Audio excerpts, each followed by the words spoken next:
दिनांक 27 जुलाई वर्ष 2020, 10वीं कक्षा साइंस 1 तीसरा चैप्टर। इस वीडियो में स्वाध्याय की चर्चा करेंगे हम लोग। स्वाध्याय में पहला प्रश्न, उचित पर्याय चुनकर रिक्त स्थान की पूर्ति करना है। तो लोहे के पत्रे पर जंग ना लगे इसलिए उस पर जस्ते के धातु का लेप लगाया जाता है। यहाँ जस्ता आएगा।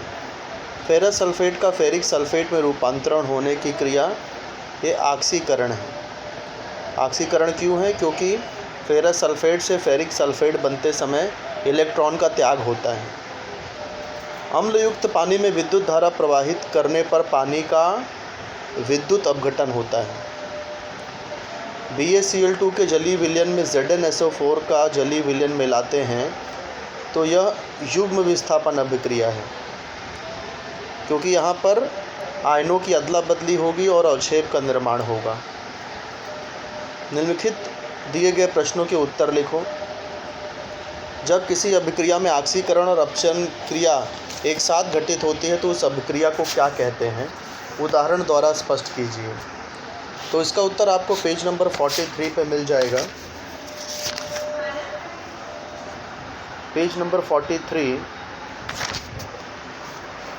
तो आइए 43 पे चलते हैं।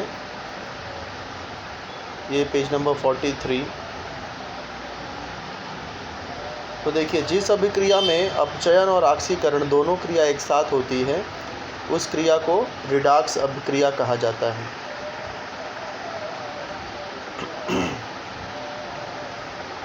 अब इसके उदाहरण तो यहाँ 3 उदाहरण हैं।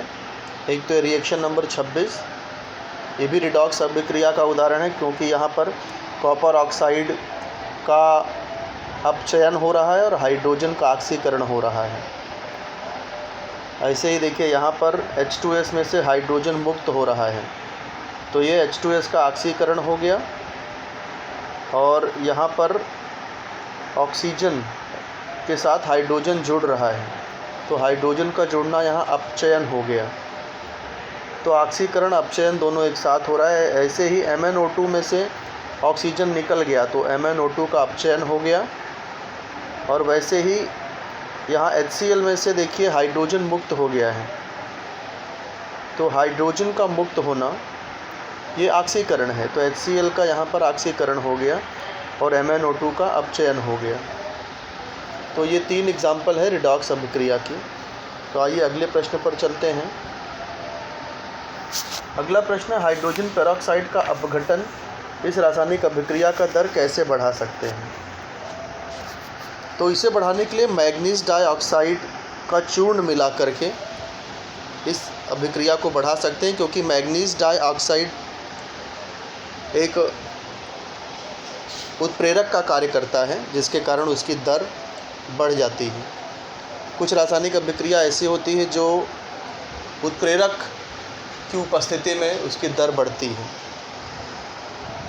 तो इसका उत्तर आपको लिखना है कि मैग्नीज डाइऑक्साइड की उपस्थिति में, यानी उसका चूर्ण मिलाने पर हाइड्रोजन पेरोक्साइड के अपघटन की दर बढ़ा सकते हैं।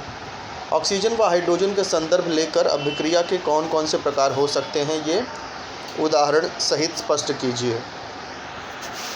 तो पेज नंबर 41 और 43 में आपको इसका आंसर मिल जाएगा कि ऑक्सीजन व हाइड्रोजन को लेकर के 2 ही प्रकार की अभिक्रिया हो सकती है। एक है ऑक्सीकरण और दूसरा है अपचयन। तो 41 पे देखिए, ऑक्सीजन और हाइड्रोजन को लेकर के ऑक्सीकरण समझाया गया है। पेज ये रिएक्शन नंबर 20, 21, 22, 23, 20 और 21 में देखिए ऑक्सीजन जुड़ रहा है तो ये ऑक्सीकरण हो गया, और ऐसे ही 22 और 23 में यहाँ पर जो अभिकारक है वहाँ से उसमें से हाइड्रोजन मुक्त हो रहा है तो ये हाइड्रोजन और ऑक्सीजन को लेकर के ऑक्सीकरण अभिक्रिया समझाई गई है। ऐसे ही पेज नंबर 43 में आप अपचयन अभिक्रिया भी समझ सकते हैं। ये आपको रिडॉक्स अभिक्रिया ही लिखनी होगी क्योंकि उसमें अपचयन भी आ ही जाता है। तो 3 अभिक्रिया है जिसमें आप अपचयन का उदाहरण दे सकते हैं। पहले वाले में देखिए, कॉपर ऑक्साइड से कॉपर का निर्माण होना, कि कॉपर ऑक्साइड से कॉपर का निर्माण होना, ये अपचयन का उदाहरण है। ऐसे ही H2S में से हाइड्रोजन का मुक्त होना, ये तो ऑक्सीकरण का उदाहरण है। लेकिन ये SO2 में से यहाँ ऑक्सीजन में हाइड्रोजन जुड़ गया है, तो हाइड्रोजन का जुड़ना ये SO2 का अपचयन हो गया, क्योंकि हाइड्रोजन जुड़ रहा है यहाँ पर।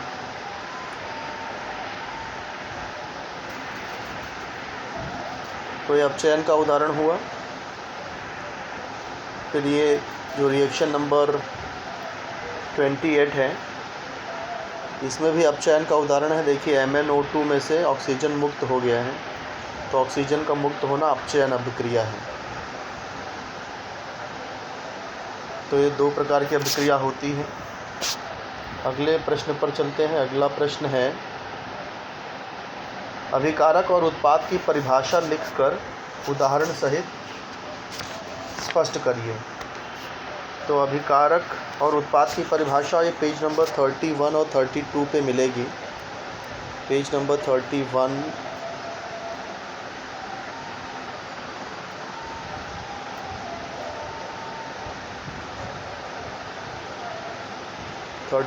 पर और ये वाली लाइन देखिए,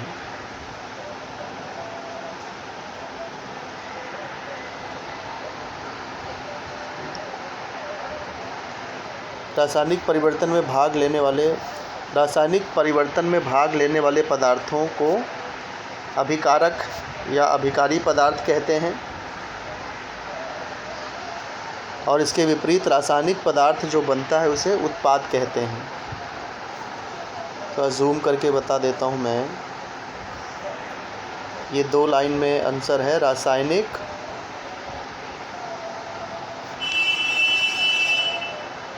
परिवर्तन में भाग लेने वाले पदार्थों को अभिकारी पदार्थ कहते हैं, और इसके विपरीत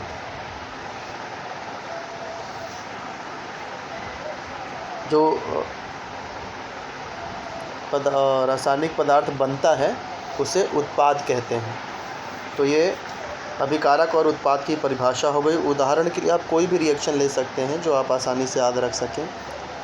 यहाँ पर भी देखिए, ये कॉपर सल्फेट और जिंक, यहाँ पर इन पदार्थों में रासायनिक क्रिया हो रही है, तो ये दोनों यहाँ अभिकारक हैं, और ये जिंक सल्फेट और कॉपर ये यहाँ पर उत्पाद हैं।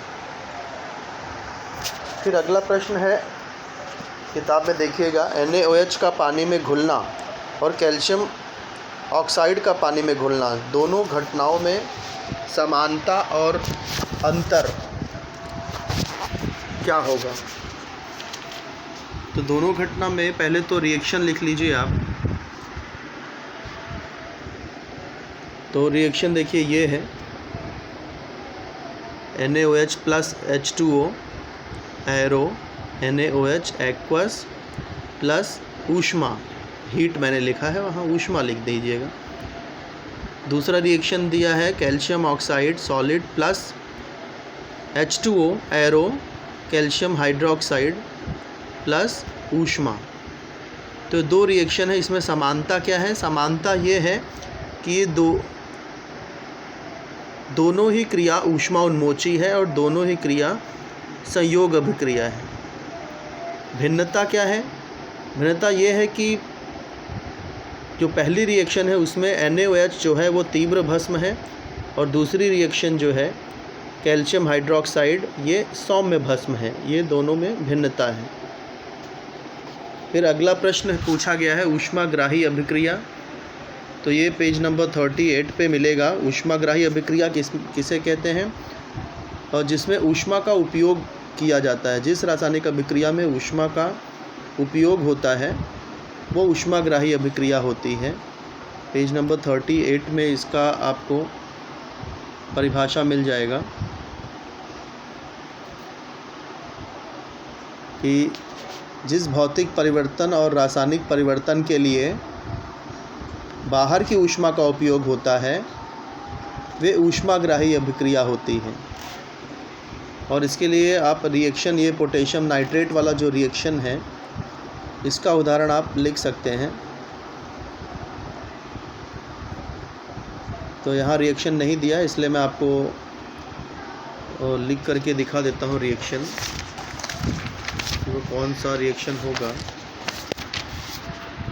पोटेशियम नाइट्रेट का रिएक्शन देखिए, ये वाला ऐसे लिखना है आपको, KnO3 plus H2O plus heat arrow KnO3 aqueous, KnO3 aqueous. ये रिएक्शन देख लीजिए अच्छे से। अब इस रासायनिक अभिक्रिया में देखिए एरो के पहले ऊष्मा लिखा गया है, हीट लिखा है यानी ऊष्मा। तो इसका मतलब यहाँ पर ऊष्मा का उपयोग हो रहा है, ऊष्मा अवशोषित हो रही है, तो ये ऊष्माग्राही अभिक्रिया हो गई। तो दो आपको परिभाषा लिखना है और एक उदाहरण देना है। तो आइए अगले प्रश्न पर चलते हैं। अगला प्रश्न है संयोग अभिक्रिया। संयोग अभिक्रिया पेज नंबर 36 पे आपको मिल जाएगा। संयोग अभिक्रिया किसे कहते हैं? जिसमें दो या दो से अधिक अभिकारी पदार्थ परस्पर रासायनिक क्रिया करके एक ही उत्पाद का निर्माण करते हैं, उसे संयोग अभिक्रिया कहा जाता है। देखिए यहाँ पर परिभाषा दिया है कि जिस अभिक्रिया में दो या अधिक अभिकारकों का रासायनिक संयोग होकर केवल एक ही उत्पाद तैयार होता है, उस अभिक्रिया को संयोग अभिक्रिया कहते हैं। ये दो लाइन, थोड़ा जूम कर दे रहा हूँ मैं, ये दो लाइन में आपको पेज नंबर 36 में, पेज 36 में ये परिभाषा मिल जाएगी। और रिएक्शन ऊपर से देखिए, यहाँ पर 3 रिएक्शन दिया है, 3 अभिक्रिया, रिएक्शन नंबर 12, रिएक्शन नंबर 13 और 14। ये 3 रिएक्शन में से कोई भी एक रिएक्शन लिख सकते हैं। इसके बाद अगला प्रश्न है संतुलित समीकरण। पेज नंबर 34 पे इसका उत्तर मिल जाएगा। पेज नंबर 34 पे संतुलित समीकरण देखिए। जिस समीकरण में अभिकारकों के तत्वों के परमाणुओं की संख्या या उत्पाद के परमाणुओं की संख्या के बराबर हो, ऐसे समीकरण को संतुलित समीकरण कहते हैं। परिभाषा हो गई संतुलित समीकरण की, और इसका उदाहरण के लिए आप ये रिएक्शन नंबर 9 लिख सकते हैं। यहाँ पर बाईं तरफ के सारे परमाणु और दाईं तरफ के सारे परमाणुओं की संख्या समान है। फिर अगला प्रश्न है विस्थापन अभिक्रिया की परिभाषा। ये पेज नंबर 38 में मिलेगा आपको। विस्थापन अभिक्रिया किसे कहते हैं? जिसमें अधिक क्रियाशील जो धातु है वो कम क्रियाशील धातु को विस्थापित कर देती है, उसे ही विस्थापन अभिक्रिया कहते हैं। देखिए यहाँ पर ये परिभाषा दी गई है, विस्थापन अभिक्रिया किसे कहते हैं। तो यहाँ से उत्तर लिखना है। एक यौगिक में स्थित कम क्रियाशील तत्व के आयनों का स्थान दूसरे अधिक क्रियाशील तत्व आयन बनकर लेते हैं, तो उस रासायनिक अभिक्रिया को विस्थापन अभिक्रिया कहते हैं। यहाँ पर इसका उदाहरण दिया है, जो कि इसको कंप्लीट करने के लिए कहा गया है। तो पेज नंबर 38 पे है, तो मैं आपको दिखा देता हूँ कैसे कंप्लीट करना है। ये CuSO4 प्लस Fe और ये FeSO4 प्लस Cu ब्रैकेट में सॉलिड क्योंकि ठोस अवस्था में है, FeSO4 ब्रैकेट में एक्वस क्योंकि ये जलीय विलयन होगा, और प्लस ऊष्मा, मैंने हीट लिखा है, आप वहाँ पर ऊष्मा लिखिएगा। ऐसे ही दूसरा भी है CuSO4 plus lead sulphate BeSO4, वो भी एक्वस फॉर्म में जलीय विलयन बनेगा, कॉपर सॉलिड यानी ठोस रूप में, और ऊष्मा। तो ये था विस्थापन अभिक्रिया। अगले प्रश्न पर की ओर बढ़ते हैं। अब है वैज्ञानिक कारण। वैज्ञानिक कारण में पूछा गया है कि चूने के पत्थर को गर्म करने पर निकलने वाली गैस को ताज़ा चूने के पानी में प्रवाहित करने से चूने का पानी दुधिया हो जाता है। इसका वैज्ञानिक कारण क्या होगा? तो पेज नंबर 39 में आपको इसका आंसर मिलेगा। पेज नंबर 39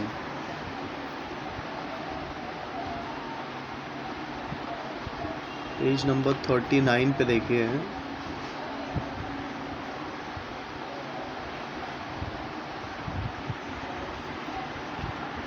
ये देखिए, ये कैल्शियम कार्बोनेट यानी चूने का पत्थर, इसे जब गर्म किया जाता है तो कैल्शियम ऑक्साइड और कार्बन डाइऑक्साइड गैस प्रवाहित होती है। ये कार्बन डाइऑक्साइड गैस जब चूने के पानी यानी कि कैल्शियम हाइड्रोक्साइड में प्रवाहित होती है, जब यहाँ पर रिएक्शन दिया नहीं है तो मैं आपको कैमरे से दिखा देता हूँ।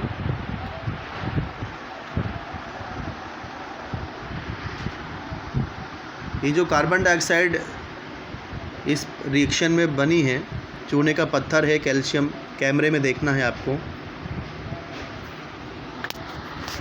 ये CO3 चूने का पत्थर है, इसे गर्म किया गया तो कैल्शियम ऑक्साइड और कार्बन डाइऑक्साइड गैस बनी। ये कार्बन डाइऑक्साइड गैस जब चूने के पानी में यानी कि कैल्शियम हाइड्रोक्साइड में प्रवाहित होती है तो कैल्शियम कार्बोनेट, एक पानी में अघुलनशील कैल्शियम कार्बोनेट का निर्माण होता है और प्लस पानी का निर्माण होता है। तो इस अभिक्रिया के कारण जो चूने का पानी है वो दूधिया हो जाता है।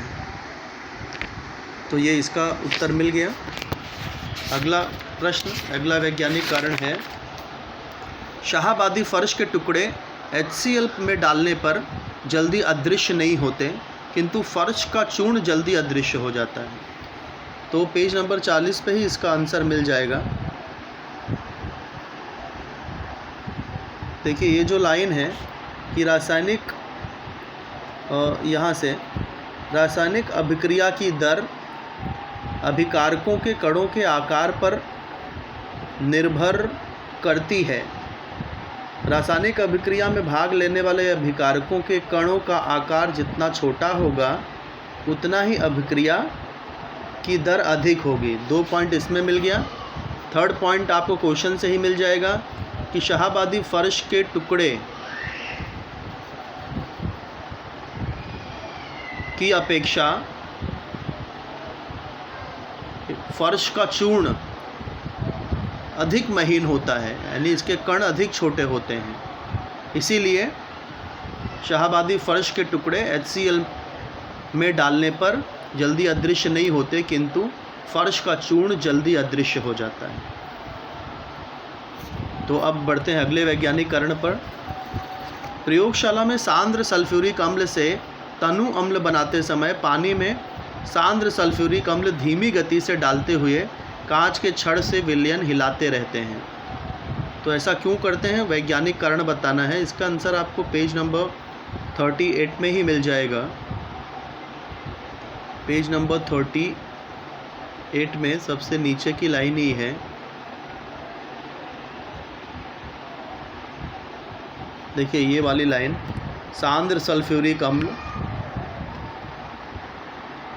को पानी से तनु करने की प्रक्रिया में बहुत बड़ी मात्रा में ऊष्मा बाहर निकलती जाती है, इसलिए सल्फ्यूरिक अम्ल में पानी डालने से पानी का तत्काल वाष्पीभवन होकर दुर्घटना हो सकती है। यह टालने के लिए आवश्यक उतना पानी कांच में के बर्तन में लेकर उसमें थोड़ा थोड़ा सल्फ्यूरिक अम्ल डालकर हिलाते हैं। इससे एक ही समय में थोड़ी ऊष्मा बाहर निकलती है। तो ये उत्तर समझ गए होंगे। ये ऐसे ही है जैसे कि तेल गरम है और उसमें पानी डाल दिया जाए तो बहुत तेज़ी से देखिए ऊष्मा बाहर आती है। तो वैसे ही जो सांद्र सल्फ्यूरिक अम्ल है उसमें यदि पानी डाला जाए तो वो ऊष्मा उन्मोची अभिक्रिया होने के कारण अधिक मात्रा में ऊष्मा उन्मुक्त होती है। तो इसी कारण से पानी में सांद्र सल्फ्यूरिक अम्ल को धीमी गति से डालते हुए ये सांद्र सल्फ्यूरिक अम्ल को तनु अम्ल बनाया जाता है। अब अगला प्रश्न है, खाद्य तेल को अधिक समय तक संग्रहित करने के लिए हवाबंद डिब्बे का उपयोग करना उचित होता है। तो पेज नंबर 45 पे ही है कि बहुत अधिक समय तक जो तेल या घी बाहर रखा जाता है उसका ऑक्सीकरण होता है। ये देखिए यहाँ पर, जब तेल या घी को दीर्घ समय तक वैसा ही रहने दें या तले हुए पदार्थ को अधिक समय तक रहने दें तो हवा के कारण तेल व घी का ऑक्सीकरण होकर वह बदबूदार हो जाता है। तो हवाबंद डब्बे में रखने पर क्या होता है, उसका हवा से संपर्क नहीं हो पाता और इसलिए उसका ऑक्सीकरण नहीं होता और इसलिए वो अधिक समय तक टिकता है, जल्दी ख़राब नहीं होता। तो इसीलिए खाद्य तेल को अधिक समय तक संग्रहित करने के लिए हवाबंद डिब्बे का उपयोग करना उचित होता है। फिर देखिए लास्ट प्रश्न है यहाँ पर 5वां इस पेज पर।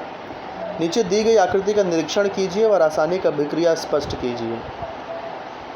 ये जो आकृति है ये लोहे पर जंग लगने की जो विद्युत रासायनिक अभिक्रिया है वह दर्शाती है। ये आकृति लोहे पर जंग लगने की विद्युत रासायनिक अभिक्रिया कहलाती है। हम लोग पेज नंबर 44 पे इसकी चर्चा किए थे। देखिए यही वो अभिक्रिया है। लोहे के पृष्ठभाग पर धनाग्र व ऋणाग्र बनता है। इस आकृति में भी देखिए ये लोहे का पृष्ठभाग है, ये लोहा का पृष्ठभाग है जो ब्लैक कलर से दिख रहा है, ये ऋणाग्र है और ये धनाग्र है। अब होता क्या है, देखिए जो धनाग्र है वहाँ पर ये जो Fe है, जो यानी जो लोहा है, वो इलेक्ट्रॉन का त्याग करके Fe2+ का निर्माण करता है। फिर ये जो Fe2+ है ये ऋणाग्र की तरफ आकर्षित होता है। ऋणाग्र की तरफ आकर्षित होकर ये Fe3+ का निर्माण करता है और ये जो Fe3+ है, Fe3+ का निर्माण होता है। और ऋणाग्र पर एक और क्रिया होती है, ऑक्सीजन का अपचयन होता है। कैसे अपचयन होता है, उसमें हाइड्रोजन के आयन और इलेक्ट्रॉन ये उसके साथ ऑक्सीजन का संयोग होता है, जिससे ऑक्सीजन का अपचयन होकर के पानी का निर्माण होता है। और ये Fe2+ जो ऋणाग्र पर आकर Fe3+ बना था वो इस पानी से क्रिया करता है और इसके कारण ये जंग का निर्माण होता है Fe2O3.H2O। इसी चीज़ को यहाँ पर इस पेज पर दर्शाया गया है। सबसे पहले तो क्या होता है, लोहे के पृष्ठभाग पर धनाग्र व ऋणाग्र बनते हैं। फिर धनाग्र पर क्या होता है, धनाग्र पर ये जो Fe है, जो लोहा है, वो इलेक्ट्रॉन का त्याग करके Fe2+ का निर्माण करता है। वहीं ऋणाग्र पर क्या होता है, ऋणाग्र पर ये जो ऑक्सीजन गैस है ये हाइड्रोजन आयन और इलेक्ट्रॉन के साथ संयोग करती है, जिससे ऑक्सीजन का अपचयन होता है और पानी का निर्माण होता है। फिर ये जो Fe2+ बना है ये ऋणाग्र की ओर आकर्षित होता है और एक और इलेक्ट्रॉन मुक्त करके Fe3+ का निर्माण करता है। ये जो Fe3+ है ये ऋणाग्र पर जो पानी बना हुआ है इसके साथ इसकी अभिक्रिया होती है और ये जंग का निर्माण होता है Fe2O3.H2O और इस तरह लोहे में जंग लगता है। तो ये जो आकृति है वो यही दर्शाती है। इसके बाद शुरू होता है, नीचे दी गई रासायनिक अभिक्रिया में किस अभिकारक का ऑक्सीकरण और अपचयन हुआ है ये पहले। तो देखिए छठे का ये देखिए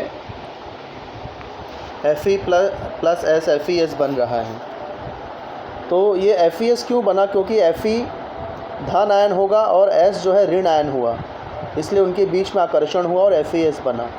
Fe धन आयन कब बना, जब उसने इलेक्ट्रॉन का त्याग किया और इलेक्ट्रॉन का त्याग करना ऑक्सीकरण कहलाता है, इसलिए यहाँ Fe का ऑक्सीकरण हो रहा है।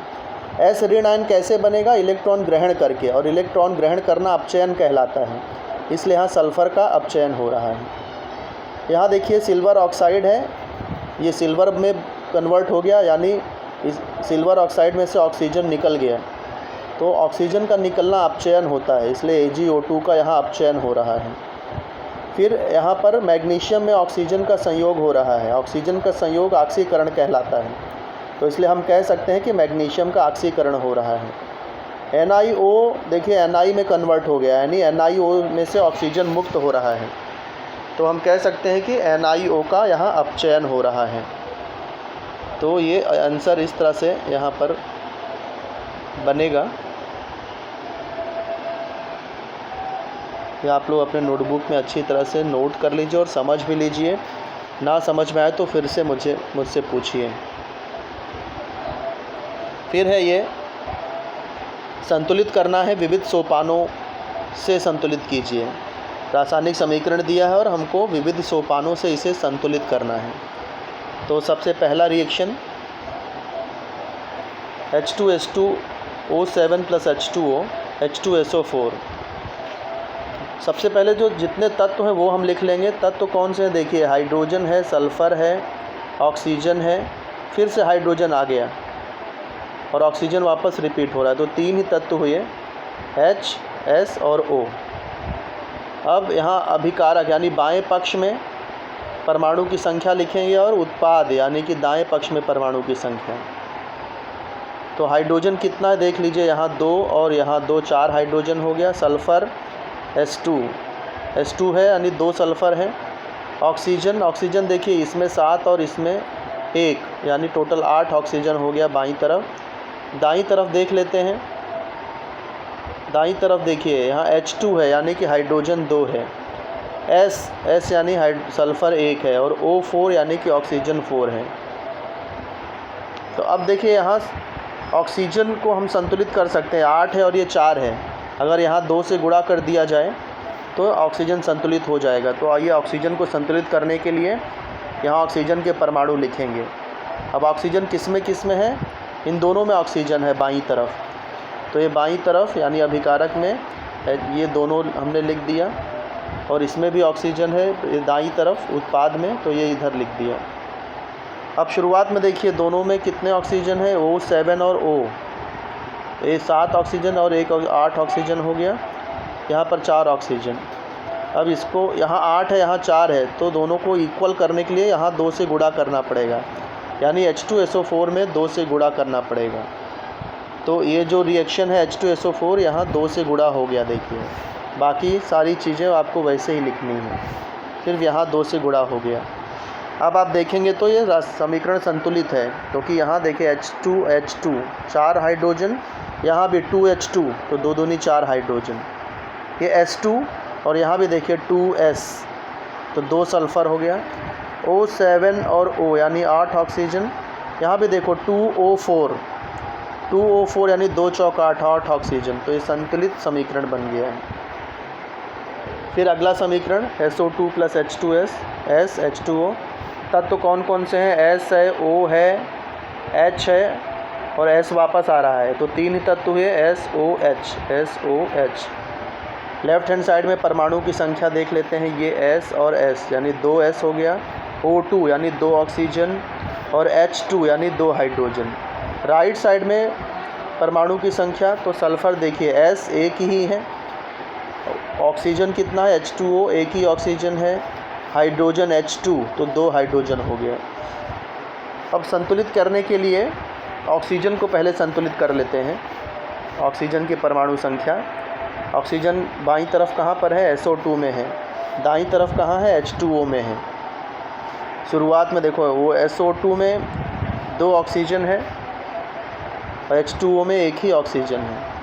अब दोनों को संतुलित करना है, तो संतुलित करते समय क्या हो जाएगा, इसमें 1 में 2 से गुणा करना पड़ेगा। तो 2 1 कम 2, इधर भी 2 में गुणा करना यानी H2O में 2 से गुणा हो रहा है। तो यह समीकरण में H2O में 2 से गुणा कर देंगे, ये समीकरण में 2 से गुणा हो गया। बाकी S H2S और SO2 वैसे का वैसे रहेगा। अब इसे फिर से सारे तत्व लिख देंगे। लेफ़्ट हैंड साइड में कितने परमाणु हैं, राइट हैंड साइड में कितने परमाणु हैं लिख देंगे। देखिए सल्फ़र SO2 और S दोनों में 2 है सल्फ़र, तो S आ गया। SO2 का 2 ऑक्सीजन, हाइड्रोजन देखिए H2S में 2 हाइड्रोजन। इसी प्रकार इसमें देख लीजिए S एक ही है और ऑक्सीजन यहाँ 2O तो 2 ऑक्सीजन और H2 यानी 4 हाइड्रोजन, तो हाइड्रोजन 4 हो गया। तो यहाँ सल्फ़र और हाइड्रोजन इन दोनों में से एक को संतुलित करना है, तो हाइड्रोजन को करते हैं। अब हाइड्रोजन किस में है, देखिए H2S में है और H2O में है, तो इसलिए यहाँ पर H2S और H2O ले लिया। ये 2H2O था तो इसलिए यहाँ पर 2H2O लिया है। अब शुरुआत में देखिए यहाँ H2S में 2 हाइड्रोजन है, यहाँ पर 2H2 यानी 4 हाइड्रोजन है। संतुलित करने के लिए 2 दूनी 4 यानी यहाँ 2 से गुणा, इसका मतलब H2S में 2 से गुणा करना पड़ेगा। तो पहले जो समीकरण है वही लिखेंगे, खाली H2S में 2 से गुणा हो जाएगा। तो ये समीकरण बना। फिर से सारे तत्व लिख दीजिए, वही जो पहले हमने लिखा था SOH।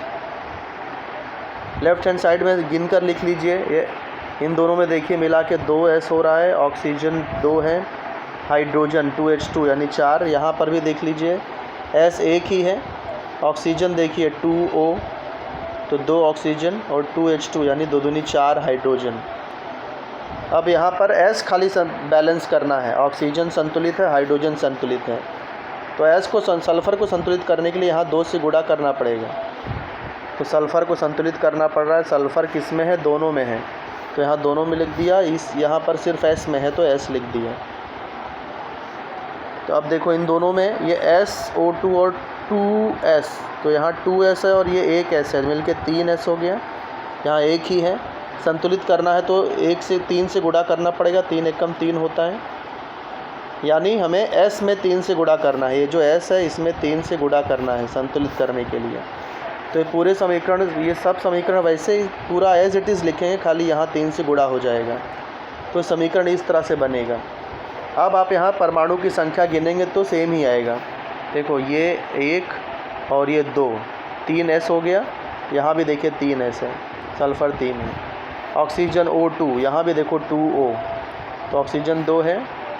2H2 4 हाइड्रोजन हो गया, यहाँ भी देखो 2H2 4 हाइड्रोजन हो गया। तो सब चीज़ संतुलित है। अब अगले रिएक्शन में चलते हैं, Ag + HCl AgClH2। तो तत्व कौन कौन से हैं? Ag, H और Cl, 3 तत्व हैं। लेफ़्ट हैंड साइड में गिन लेते हैं, एक ही Ag है, H भी एक है, Cl भी एक है। यहाँ पर देखो Ag एक है, हाइड्रोजन यहाँ H2 है यानी 2 हाइड्रोजन है, और Cl भी एक ही है।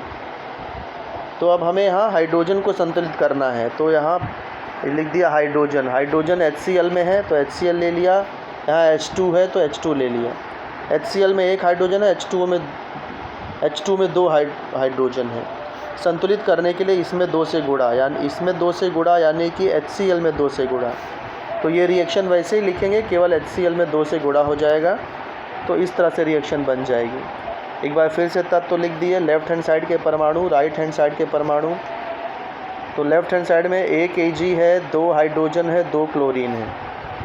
राइट साइड में देखो 1 Ag है, 1 Cl है, 2 हाइड्रोजन है। 1 Ag 1 Cl 2 हाइड्रोजन। संतुलित करने के लिए क्लोरीन में देखो यहाँ पर राइट साइड में 2 से गुणा करना पड़ेगा। तो क्लोरीन लिख रहे हैं, क्लोरीन HCl में है और AgCl में है। तो 2HCl में क्लोरीन है और AgCl में।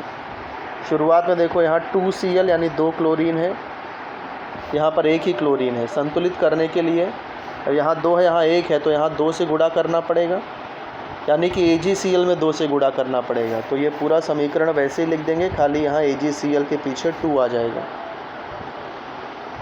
फिर से सारे तत्व लिखेंगे, तत्व वही के वही मिलेंगे बार बार। अब यहाँ गिनेंगे लेफ़्ट हैंड साइड के परमाणु, राइट हैंड साइड के परमाणु। तो देखिए अभी भी संतुलित नहीं हो रहा है। संतुलित करने के लिए यहाँ पर सिल्वर को संतुलित करना पड़ेगा। तो सिल्वर के परमाणु लिख रहे हैं हम लोग। सिल्वर किस में है? एक तो ये Ag है और AgCl, 2 ही जगह सिल्वर है, तो इसलिए ये Ag और AgCl, ये Ag और AgCl, यहाँ 2 AgCl था तो इसलिए 2 AgCl ले रहे हैं। यहाँ एक ही सिल्वर है और यहाँ 2 सिल्वर है। संतुलित करने के लिए 2 से गुणा करना पड़ेगा संतुलित करते समय, यानी कि Ag में 2 से गुणा करना है। तो ये पूरा समीकरण वैसे ही लिखेंगे, सिर्फ Ag में 2 से गुणा हो जाएगा और ये समीकरण इस तरह से बनेगा। अब लेफ़्ट साइड के परमाणु और राइट साइड के परमाणु संतुलित हैं। कैसे संतुलित है? यहाँ भी 2 Ag है, यहाँ भी 2 Ag है। 2H H2 यानी 2 हाइड्रोजन, 2 Cl, यहाँ भी 2 Cl, क्लोरीन भी 2, तो ये संतुलित हो गया। फिर अगली रिएक्शन है NaOH + H2SO4 Na2SO4 H2O। तत्व कौन से हैं देख लीजिए, Na है, O है, H है, फिर से H है, तो H एक ही बार लिखेंगे। फिर S है और O4, O हमने एक बार ले लिया है। तो NaOH और S, NaOH और S ये तत्व हो गए। लेफ़्ट साइड में कितने परमाणु हैं देख लेते हैं। यहाँ एक ही Na है। O देखते हैं, NaOH और O4, तो यहाँ पर एक ऑक्सीजन, यहाँ पे 4, टोटल 5 हो गए। हाइड्रोजन, एक यहाँ पर हाइड्रोजन है, 2 यहाँ पर है, तो 3 हाइड्रोजन हो गया। सल्फ़र देखिए यहाँ पर एक ही सल्फ़र है। राइट साइड में भी देख लेते हैं, Na2 यानी 2 सोडियम है, O4 और O मिलके 5 ऑक्सीजन हो गए। हाइड्रोजन H2 यानी कि 2 हाइड्रोजन है। सल्फ़र यहाँ पर देखिए सिर्फ एक ही सल्फ़र है। तो अब संतुलित करना है, सोडियम को संतुलित करेंगे क्योंकि सोडियम को आसान है करना। तो सोडियम के परमाणु, सोडियम कहाँ कहाँ है, NaOH में है और Na2SO4 में है। NaOH में कितना है, 1 है, और इसमें कितना है, 2 है। बैलेंस करने के लिए, दोनों साइड इक्वल करने के लिए इसमें 2 से गुणा करना पड़ेगा। इसमें 2 से गुणा यानी NaOH में 2 से गुणा। तो ये अभिक्रिया वैसे ही लिखेंगे, खाली NaOH में 2 से गुणा हो जाएगा। तो प्राप्त समीकरण देखिए 2 से गुणा हो गया। बाकी सब वैसे ही लिखना है जैसे ऊपर लिखा हुआ है। फिर से सारे तत्व लिख दिया। Na देखिए 2 है, O यहाँ 2 और ये 4, 6 हो गया। हाइड्रोजन इधर 2 है और इधर 2 यानी 4। सल्फ़र यहाँ पर 1 है। राइट साइड में Na2 यानी 2 सोडियम है। O4 और O मिलके 5 ऑक्सीजन हो गया, और H2 यानी 2 हाइड्रोजन और ये सल्फ़र।